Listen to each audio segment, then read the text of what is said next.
तो हेलो दोस्तों, आज हम अपना व्लॉग स्टार्ट कर रहे हैं सितारगंज से। हम दोनों भाइयों ने सितारगंज से गाड़ी भर ली थी और इनमें डीजल डलवा के हम निकल पड़ते हैं अपने सफ़र पर। और भाई साहब हम आ जाते हैं दड़ियाल में सो जाते हैं। और भाई साहब सुबह को यहाँ से अब निकलना होगा, सुबह को खैर फिर निकल पड़ते हैं अपने सफ़र पर। हमारा माल था भाई साहब तरावड़ी का, हरियाणा का। खैर नदीम भाई रास्ते में मिलते हैं तो इनसे थोड़ी देर मिल मिला के फिर चल पड़ते हैं अपने सफ़र पर। भूख लगने लगती है बहुत सही वाली, तो ये दिखता मुझे होटल में, कहता हूँ भाई यहाँ से चलो यहीं को चल रहे हैं, खा लेते हैं खाना और फिर निकल पड़ते हैं अपने सफ़र पर।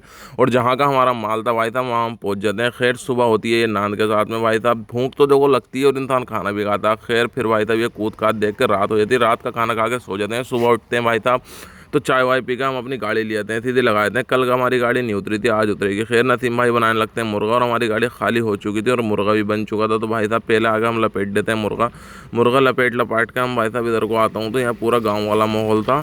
यहाँ आके भाई साहब गोता लग जाता, नहा लेता हूँ बढ़िया करके। और उसके बाद में फिर हमारा माल पक्का हो जाता है। हम माल भरने के लिए अपनी गाड़ी ले आके खड़ी कर देते हैं जहाँ से हमारा माल भर जाएगा। दूसरे दिन को हमारी गाड़ी भरने लगती है और भाई साहब हमारी गाड़ी भर आके तैयार थी। अब हम निकल पड़ते हैं खटीमा की तरफ, क्योंकि हमारा माल था खटीमा का।